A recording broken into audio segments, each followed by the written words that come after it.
Biographical Bytes from Bala, Laurel Hill West Stories, number 24, from mid-September 2023. The best woman golfer in the country, Glenna Collett-Vare.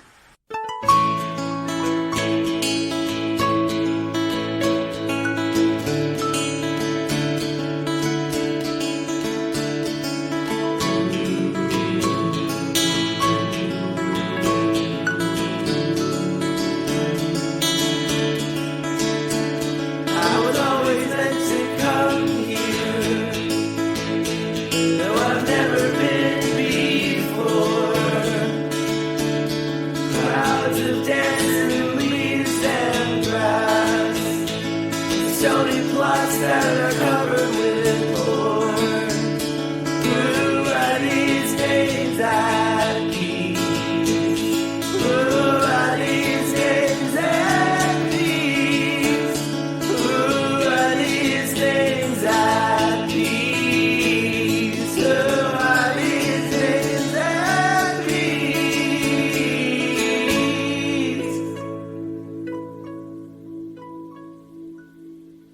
Welcome to the 24th episode of Biographical Bytes from Bala, Laurel Hill West Stories, an historic and active cemetery in Bala, Pennsylvania.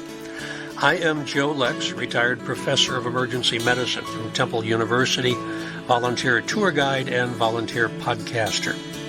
Laurel Hill West opened in 1869. It's across the river from its sister cemetery, Laurel Hill East in Philadelphia. It's more than twice as big as Laurel Hill East. It has a totally different feel and a strikingly different population. Like Laurel Hill East, it is open 365 days a year, now from 7 a.m. to 7 p.m. There's plenty of parking at the business office just off Belmont Avenue or the conservatory in the bell tower. If you enter from Belmont, follow the road past the second gate that has the white line in the middle. That'll take you straight to the conservatory. Another possibility, come in while you're walking the Kinwood Heritage Trail. Your best bet for public transportation is to take the R6 to Manayunk or a bus to the Wissahickon Transportation Center on Ridge Avenue, then cross the Schuylkill River on the Pencoid Pedestrian Bridge. You will be leaving Philadelphia and coming into Montgomery County, and then walk up Writers Ferry Road to the entrance across from the Pet Cemetery. This 24th episode of Biographical Bytes from Bala is from mid-September 2023. Glenna Collett discovered when she was 14 years old that she could drive a golf ball more than 100 yards down the middle of the fairway. By the time she was 19, she had hit the ball more than 300 yards and had won the U.S. Women's Amateur title. And then she won it 5 more times. During her brilliant career, she won 49 amateur tournaments and seemed unstoppable. Even in her 50s, she was beating women half her age, and she carried a 15 handicap when she was 81. She was called the female Bobby Jones and the greatest American woman golfer of the 1920s and 1930s. I discovered that she was buried at Laurel Hill West while I was researching the recent podcast about golf course pioneers. I hope this podcast resurrects her reputation as one of the great ones. In 1917, champion bicyclist George Collett took his 14-year-old daughter Glenna with him to the golf course. Glenna was a bit of a tomboy. She'd learned to swim and dive when she was 9. She'd started to drive a car when she was 10. She played baseball with her younger brother Ned, and she was a decent third baseman. She could throw the ball further than most of the boys. Her mother suggested she try a game more becoming of a young girl, so she took up tennis. She sportingly gave it a shot. She was good at it, but it was the trip with her father to Metacomet Golf Club in East Providence, Rhode Island, that became her life-changing event. Metacomet was a private golf club incorporated in 1901. It was named for the great Wampanoag chief Metacomet, also known by his Americanized name King Philip. Glenna watched from the clubhouse veranda as her father set a long, raking tee shot through the air. She was Tremendously impressed, and she hurried onto the course. She asked permission to play along with him. She had never touched a golf club before in her life. Well, her father and some friends bemusedly asked her to hit a tee shot, which she proceeded to smash more than 100 yards down the middle of the fairway. This stirred some enthusiasm among her father and his friends. "The coming champion," shouted one sun-browned veteran, who asked her to do it again. She obliged. She moved from hole to hole, followed by lavish praise and warm encouragement from men at least 3 times her age. She had a natural swing and could hit a golf ball as far as any of the woman players, if not farther. Whether they were kidding about the coming champion or not didn't matter. George Collett was elated, and Glenna's head was bursting with the soaring dreams that only the very young and ambitious live and know. As she came off the course after her first try on a course, she felt her destiny was settled. Glenna Collett would become a champion golfer. In a 1934 essay, Glenna wrote, "It was, in retrospect, as simple as that. No bypass, no hesitations, no doubts. No longer would mother have to worry about my ball playing with brother. No longer would I aspire for honors on the tennis court. The strings of my racket gathered dust, rotted, and snapped in protesting neglect. Golf was my game. My wagon was indeed fastened to a star. I dreamed of someday being the champion." After she set her goal, Glenna now sought the shortest route to reach it. She looked for books about women in golf, and she found nothing. She knew there had to be a secret, something that caused the few leading golfers, who were not so different in everyday life from the featureless mass of players, to excel. She studied and observed the actions of the better-known woman golfers who played on the East Coast, like Alexa Sterling, Elaine Rosenthal, Marion Hollins, and she tried to learn the mystery of their success on the links.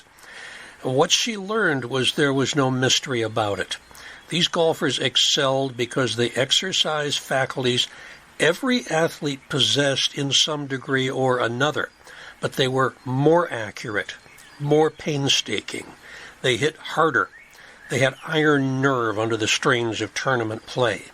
They studied and improved their game. There was no mystery, only plenty of hard work and concentration. Glenna Collett was born on 20 June 1903 in New Haven, Connecticut. Her father, George Henry Collett, 1876-1928, was a renowned competitive bicyclist. In 1898, he won a national meet in Indianapolis by finishing the half-mile race in 1 minute 3/5 seconds, just a hair under 30 miles per hour. I found an article in the New York Times from 22 October 1899 with a dateline of New Haven, Connecticut. George H. Collett, champion amateur wheelman of this city, had won 49 firsts, 20 seconds, and 10 thirds during the racing season. He is scheduled to compete in 10 more races. 1899 was the year that George Collett won the national championship. George won the sprinting championship of Europe in Paris on 6 June 1903. He did not make it back home in time when his daughter Glenna and son Marshall were born to his wife Ada Florence Wilkinson Collett. Marshall died before his 2nd birthday.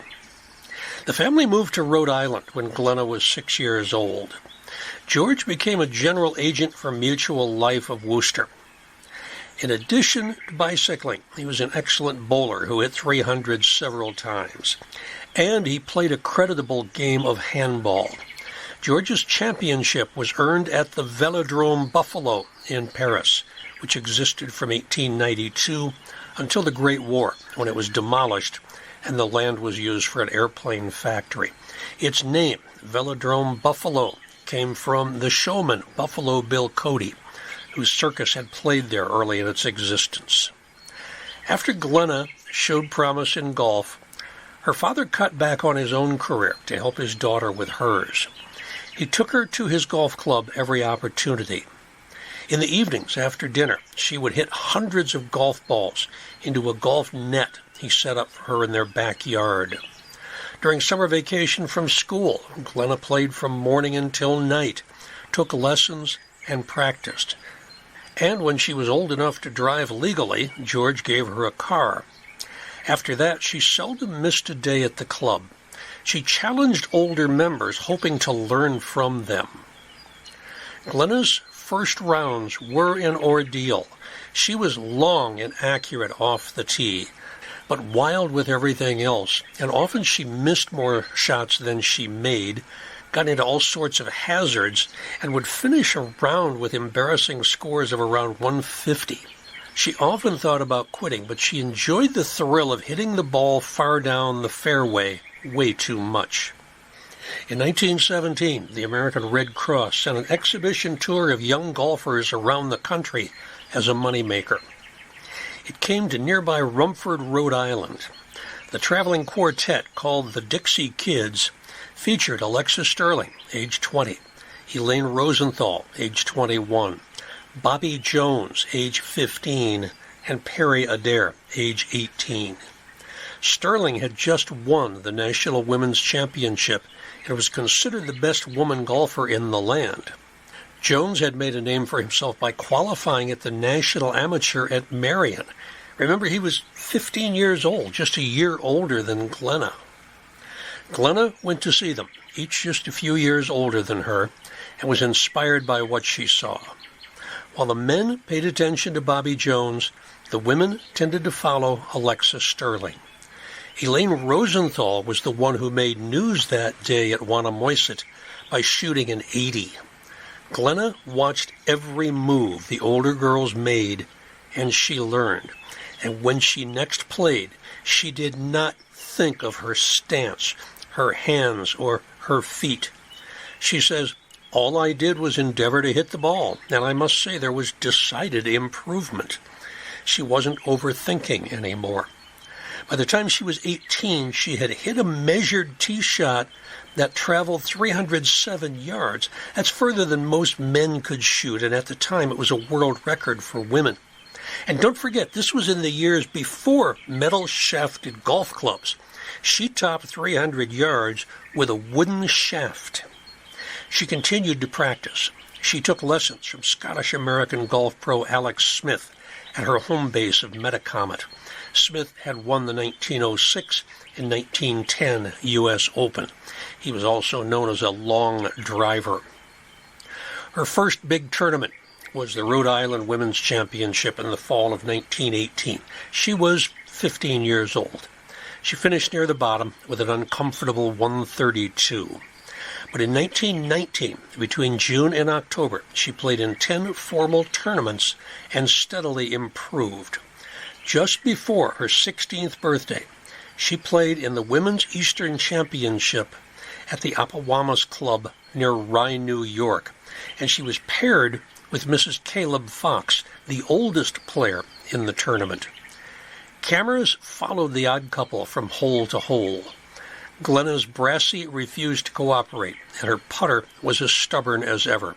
She finished at 107, but several of the top-notchers had floundered terribly on this course. It was at Appowamus that Glenna Collette's attitude toward crowds and championship play altered. She learned how to steel herself against the irritations and distractions that are inherent in tournaments. She was simultaneously disgusted with her play and ready to throw away her clubs, yet eager to get into another tournament where she could show what she could really do, which she knew was better. Now, at the time, there was no such thing as women's professional golf. Glenna entered the National Women's Amateur Championship in 1919, and at age 16 saw what she had to learn. Golf was not just a matter of good or even perfect strokes. Many other things were required to win a championship. Nerve control, good physical condition for going the long way over the course, making the impossible shot to win the match, and above all, never letting down, however great the strain. Her first tournament win finally came at Shenecosset Country Club Championship in Groton, Connecticut, when she shot an 86 in the qualifying round and poured it on in the final against Elaine Rosenthal, whom she beat 1-up in match play. As I am sure you've noted by now, many golf clubs which started in the 1890s and the early 1900s took the names of Native American tribes associated with that area. When she next played at the National Women's Championship, it was at Mayfield Country Club in Cleveland. That is currently part of the Mayfield Sandridge Club. Alexa Sterling was again the woman to beat, and Glenna shot a respectable 93 in the qualifying rounds, the same as the year before. But instead of being in 8th place, she was tied for 18th, which shows how women's play had improved in general over a one-year period. Her 1922 season began favorably. She won the North and South Amateur at Pinehurst, North Carolina, then went on to the Eastern Championship at the Westchester Biltmore course at Rye, New York, with 246 for 3 rounds, a record for the event. It was in 1922 that she set a qualifying round record with a round of 81. Golf writers started to predict that she had a better-than-even chance of winning the National. This time it would be at White Sulphur, West Virginia, only 4 years after her first appearance in the Boston Association matches, when she had been called the coming champion. The competition was brutal. Marion Hollins, defending champion. Chicagoan Edith Cummings, also known as the Fairway Flapper, who served as a model for F. Scott Fitzgerald's Jordan Baker in The Great Gatsby, and generally acknowledged to be the most attractive woman in tournament play. Mrs. F.C. Letts, the Giant Killer, and others. Glenna's hopes rose when she went around the Greenbrier course in 75, 2 days before the tournament began. She decided that the secret to this score was the dinner she had eaten the night before: 2 lamb chops, creamed potatoes, and string beans. So every night during the tournament, her dinner menu was the same.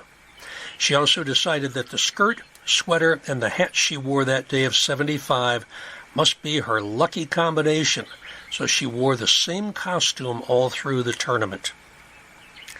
Glenna's qualifying round with Marion Hollins was closely fought, and she managed an 81 against her opponent's 83. The long grind began, with each day harder than the one before.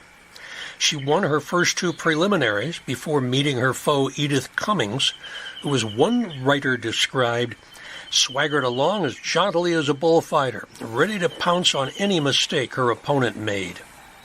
Edith set the pace for 9 holes and was 3 up at the turn, but Glenna rallied, and as they came up to the 17th, they were even. Then Edith drove into the rough. Glenna made the hole and was 1 up. They both pitched over a stream to the 18th green, and Glenna's ball landed closer to the cup. Her first putt came within inches of holing out, while Edith took a 3-putt and an 83.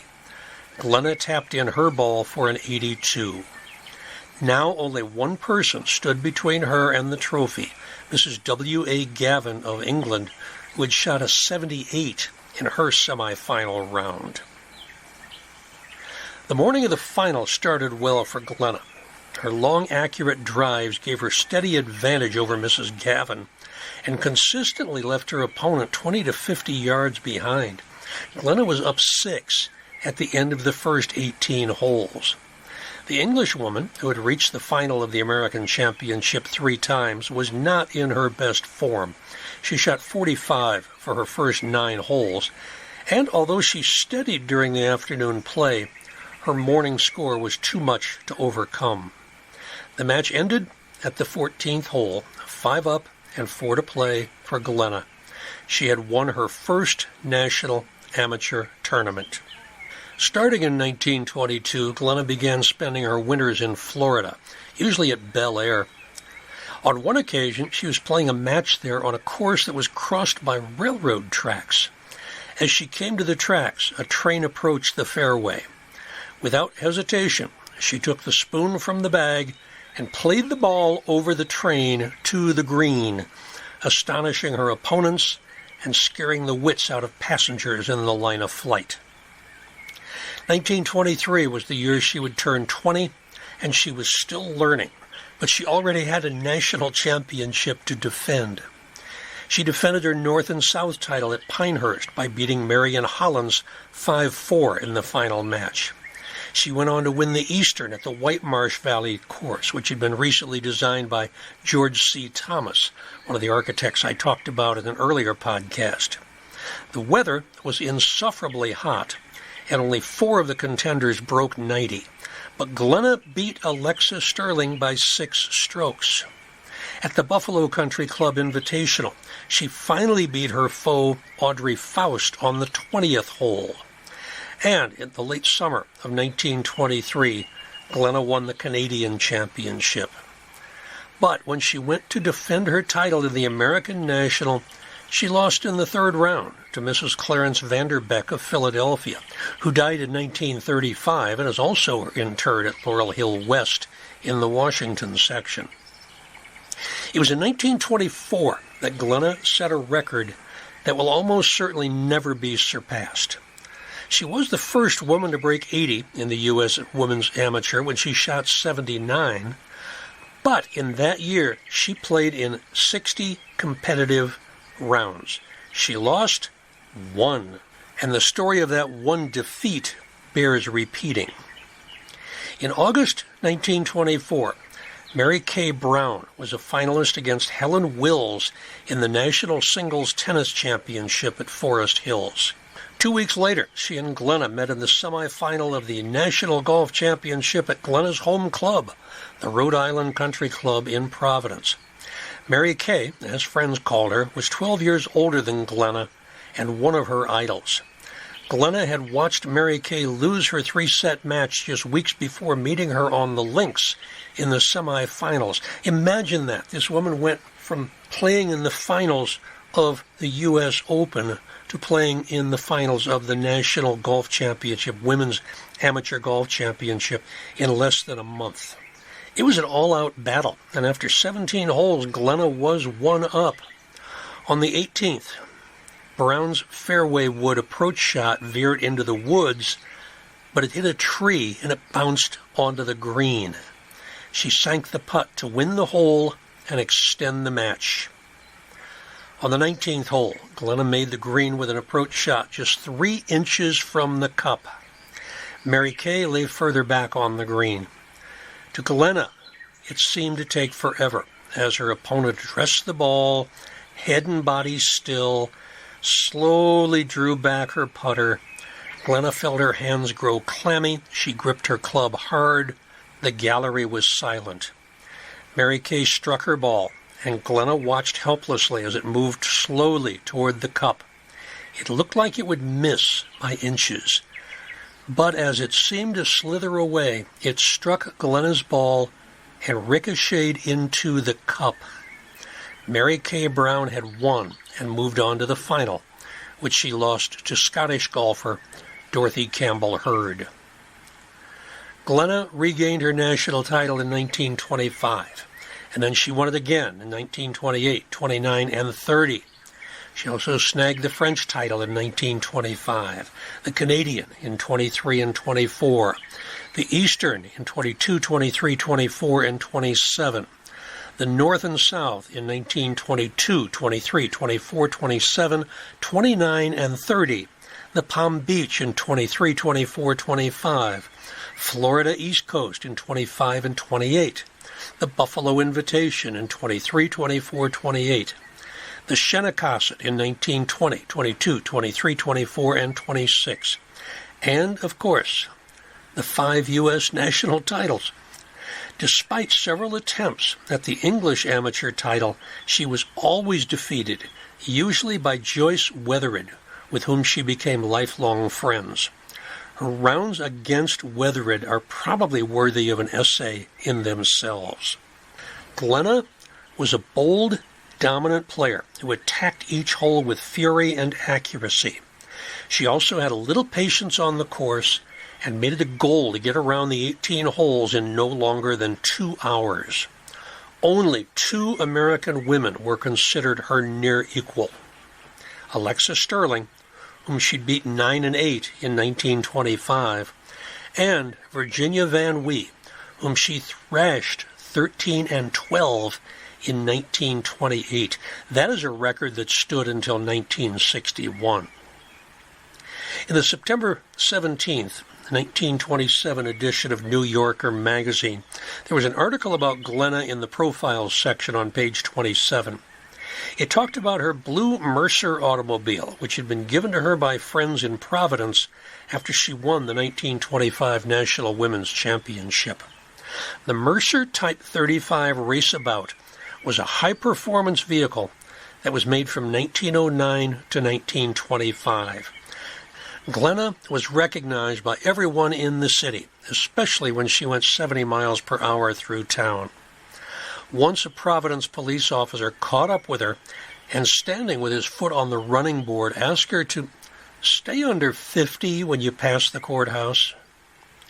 The author of the New Yorker profile, Niven Bush Jr., described Glenna's form. She has always played her wooden shots beautifully. A long, easy backswing with the left shoulder moving forward and held, a pause, and then the downswing starting, the forearms picking it up, the wrists sending the ball away, compact in a rhythm, as nice to watch as the turn of a wing or a yacht's sail. None of the lunging hips and shoulders you see in so many women golfers, even good ones. Maureen Orcutt and Virginia Van Wee putt and approach just as well as she does, but they don't get as far from the tee. She outdrives every woman except Joyce Weathered. Whether she misses a shot or gets a lucky break, her facial expression never changes. She has plenty of time to go to parties. When urged, she does a solo Charleston or a black bottom, and people usually urge her because these dances are worth watching the way she does them, even if they aren't the rage anymore. She rides well. She plays good bridge. She even sings and plays the ukulele. And when she drives her car, her police dog Lobo sits up on the seat beside her, to the envy of her wire-haired terrier Buddy. Once she went down in a submarine. The profile did not mention that she was also still a good tennis player, and she excelled at trap shooting. The same year, 1927, she was profiled in the American Girl magazine's November edition.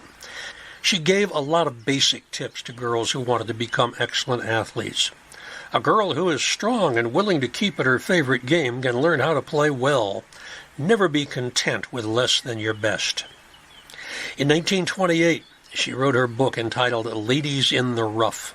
It has a foreword from Bobby Jones. Unfortunately, I could not find a copy online. In May 1931, the New York Times announced the engagement of Glenna Collett to Edwin H. Vare, Jr. of Philadelphia. Everyone in the city knew the name Vare. Edwin was a graduate of the University of Pennsylvania and a member of the Pine Valley Club and Philadelphia Country Club. He was one of 6 golf-playing siblings, including his sister, Dorothy Vare Watt, another top woman golfer who once won the Pennsylvania Amateur Championship. Edwin's father, Edwin Sr., was state senator of Pennsylvania and a Republican leader in Philadelphia. Edwin and his brothers William and George were known as the Dukes of South Philadelphia and controlled patronage jobs for several decades. The brothers were in the contracting business and were involved in the building of the Broad Street Subway, the Philadelphia Museum of Art, and Municipal Stadium, later called John F. Kennedy Stadium, and the site of 41 Army-Navy games before it was torn down in 1992. Fellow Laurel Hill Cemetery guide Tom Keels is working on a biography of the Vare family. I hope to coax him into doing a podcast so he can tell you of their shenanigans. All 3 Vare brothers are interred at Laurel Hill West, but in different plots. Glenna Collett and Edwin Vare were married in Greenwich, Connecticut, in an Episcopalian ceremony on 24 June 1931 at a friend's home in front of 75 guests. Glenna's maid of honor was sports writer and golfer Beatrice Walsh of Wisconsin.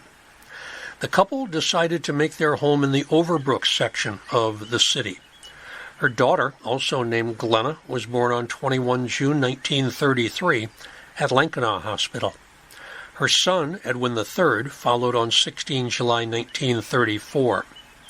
Although she happily took on motherhood and more traditional female activities like needlepoint, she continued to head to the golf course whenever possible.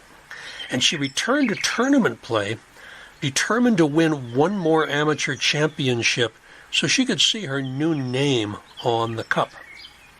Only a few months after giving birth to her son, she lost in late 1934. But in 1935, when she was 32 years old, she played a 17-year-old phenom named Patty Berg, who was in the amateur for the first time. Glenna topped Patty and captured her sixth and final national amateur title. Hers is a record that will never be broken. The Ladies Professional Golf Association, LPGA, started in 1950, with Patty Berg as an inaugural member. It would be virtually impossible that a female golfer would stay amateur for long enough to break Collett-Vare's record of 6 titles. In the early 1930s, Glenna played a major role in initiating the biannual Curtis Cup matches between teams of women amateurs representing America and Britain. She took a team to Britain in 1930 for unofficial matches. The following year, the British Ladies Golf Union and USGA agreed to the new competition, and Glenna was on the U.S. team at the first Curtis Cup in 1932. She played in 4 Curtis Cups and captained in 4 more, twice serving as player captain. 6 times she was part of Team USA in the USA versus Great Britain and Ireland match. In 1982, she attended the 50th anniversary of the first competition as an honored guest. The Curtis Cup, by the way, has nothing to do with publisher Cyrus H.K. Curtis, who's interred just a short distance from Vare. Glenna Collett-Vare is usually credited with 49 wins in amateur tournaments between 1921 and 1935. She continued to play golf for the rest of her life, mostly for the fun of it. She never became a professional, but her competitive streak never entirely waned, and her final tournament win of note was in the Rhode Island Women's Golf Association Championship in 1959 when she was 56 years old. In 1962, she entered the first ever U.S. Senior Women's Amateur Championship and finished second to one of her old nemesis, Maureen Orcutt. And when her children were grown and her husband retired, they moved to the warm weather of Florida so she could continue her lifelong passion. You have probably heard her name and weren't aware of her significance. In 1950, she became a charter member of the Women's Golf Hall of Fame. Since 1953, the golfer with the lowest scoring average on the LPGA Tour each year receives the Vare Trophy. The first winner was Patty Berg, whom Glenna had defeated 18 years earlier. And the winner of the U.S. Junior Girls Championship is awarded the Glenna Collett-Vare Trophy by the United States Golf Association. For many years, her portrait hung in the main hallway of the United States Golf Association's Golf House Museum and Library in Far Hills, New Jersey. Glenna was presented the Bob Jones Award by the USGA in 1965. She's a member of the Connecticut Golf Hall of Fame, Connecticut Women's Hall of Fame, Rhode Island Golf Hall of Fame, and International Women's Sports Hall of Fame. The World Golf Hall of Fame opened at Pinehurst in 1974. Glenna was not one of the original members, which did include Patty Berg and Babe Zaharias. But the next year she was in, the first woman amateur to be admitted. This museum is now located in St. Augustine, Florida. Much to my surprise, she is not in the Philadelphia Sports Hall of Fame. Herbert Warren Wind, America's most revered golf writer, said of Glenna, "Young men wrote poems about her infinite charms as she stood silhouetted against the horizon at Pebble Beach. Older men claim that she was the exact type William Dean Howells had in mind when he had stated that the crowning product of America was the American girl." Edwin Vare died in 1975.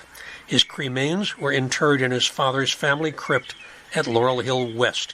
It's in the Hanover section, just behind the mausoleum of cough drop magnate William H. Loudon. In 1984, at the age of 81, Glenna Collett-Vare still had a 15 handicap, and she played in her 61st consecutive invitational event at the Point Judith Country Club in Rhode Island. Her drive from the first tee was dozens of yards in front of her three companions, each roughly one-third her age. But she was slowing down. At age 86, she died of lymphoma in Gulfstream, Florida in 1989, on the same day as mandolin player Jethro Burns of the country music comedy duo Homer and Jethro. Glenna was survived by her son, Edwin Collett-Vare of New Haven, her daughter, Glenna Kalin of Caracas, Venezuela, and her brother Ned of Brewster, Massachusetts. Her ashes were placed next to her husband's in the Vare family crypt. Don't be discouraged if you visit and you can't find her marker. There's a large ledger stone that marks her final resting place, but the only name on it is that of her father-in-law, Edwin H. Vare, the female Bobby Jones, perhaps the greatest American female golfer of the first half of the 20th century, sadly has no marker to indicate her final resting place.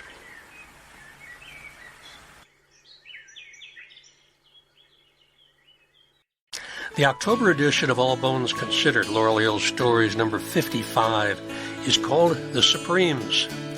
Robert Grier sat on the United States Supreme Court for 24 years, and he weighed in on some of the most important decisions of the 19th century, including the Dred Scott decision. George Sharswood has a neighborhood near Brewerytown named for him, as well as a school in South Philadelphia. He was founder and dean of the Penn Law School, and he sat on the Supreme Court of Pennsylvania for 14 years. One of his decisions may have delayed women's suffrage in Pennsylvania for more than 30 years. James T. Mitchell sat on the Pennsylvania Supreme Court for 14 years. He served as editor of the American Law Register for a quarter of a century, and he amassed the finest collection of lithographic portraits of presidents of the United States. In Biographical Bytes from Bala, Laurel Hill West Stories, episode number 25 for mid-October, I will tell you the story of the Wagner Free Institute and its founder, William Wagner, a man who believed in free higher education for anyone who sought it. His philosophy is being carried on to this day. There are self-guided tours available for both cemeteries. For Laurel Hill East, download the app. For Laurel Hill West, you can find it with your podcasts. It's a walkthrough from the Kidwood Trail entrance to the Pencoid exit and another in the opposite direction. If you do the round trip, it's almost 2 hours of stopping at stones, peeping in mausoleums, and hearing about nearly 100 people who helped make Philadelphia what it is today. All Bones Considered and Biographical Bytes from Bala are mostly researched, written, narrated, and produced by me, Joe Lex, retired professor of emergency medicine from Temple University, volunteer tour guide, and volunteer podcaster for both cemeteries. You can reach me through my email, joe@joelex.net.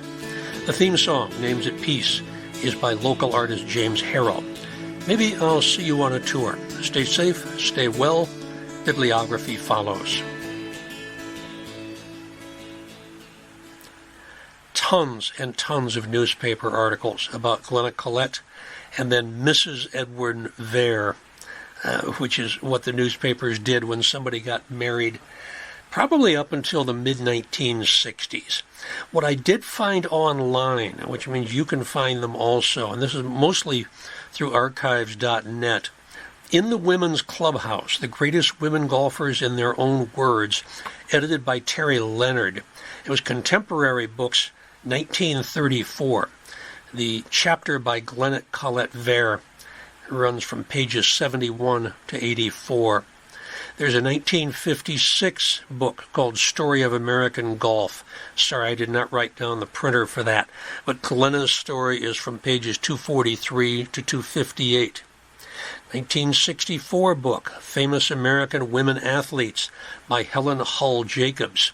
That was published by Dodd Mead and Company, New York, and Glenna is pages 87 through 96. 1991 publication, The Illustrated History of Women's Golf, by Rhonda Glenn, Taylor Publishing Company, Dallas, Texas, pages 69 to 83. In 2000, Golf, The Women's Game, by Roger Vaughn. Stewart, Tabori, and Chang was the publisher, New York, pages 43 to 51. I mentioned the New Yorker article from 1927 and the other 1927 article, the American Girl magazine, written by Glenna Collett, sportswoman, pages 12 and 40. Thanks for listening. Stay safe, stay well.